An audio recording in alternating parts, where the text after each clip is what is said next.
Crouse.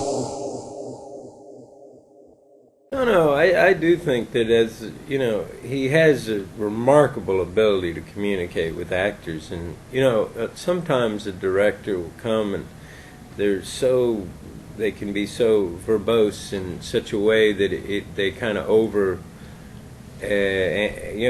explain what it is they want. He would come up and he'll say 3 words, and it'll be the perfect little key to kind of unlock, like, oh, I wasn't getting it before, but now I get it, And that to me is the mark of just a terrific director, because he's such a gentleman, and so, like you say, he's full of passion, and just like, you want to do good for him, that's a big thing for a director. There's some directors, you don't care enough about them that, I've had very good luck. I'm not saying, I'm not trying to incriminate any of the directors I've worked with, but there are times where you don't care so much, like if they like it, so what, Him, you just want him to love it, you want, and it's his creation, from the get-go, so it really, he inspired me to want to do good for him, Do you think, and I don't know whether this question makes sense or not, but do you think that it's easier to be passionate about a smaller project like Defendor than when you're working on a large scale? You've got a big trailer somewhere and people are sort of, looking after you. And are those more like career jobs, and this is something that's more of a passion project? I'd say that's true. It's one of those things that even, while doing it on a shoestring and shooting up there in Hammertown, it really, it's kind of, it's like the little train that could, or whatever. Is that the little engine that could, isn't it? The engine that could, like, can we get the shot? Can we, did we get all the shots we needed? And you just, every day you try to make the day, because there's, obviously, just for shooting something on such a low budget so fast, that ring is like bewitching, man.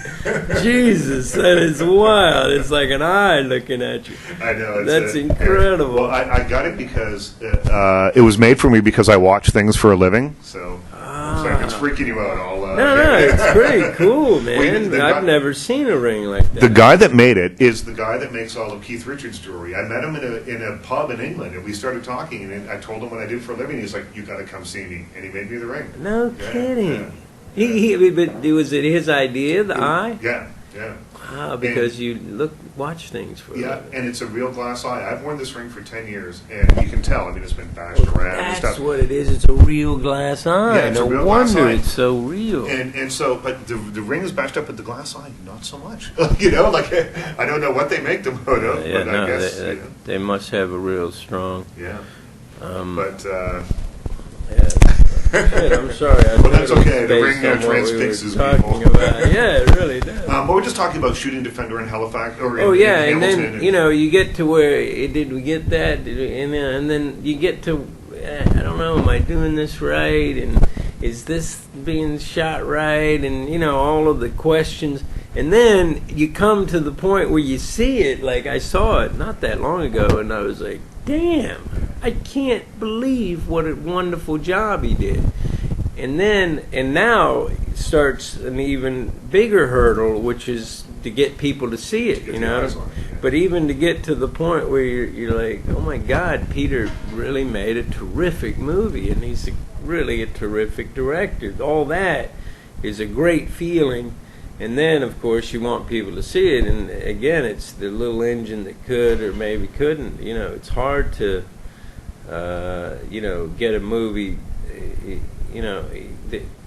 It's one thing when it's done by a studio and they have such a huge distribution arm and money to get it out there, marketing and posters and advertising and all that stuff. Yeah, so I'm still pulling for it, and I just hope people get to see it. Crouse.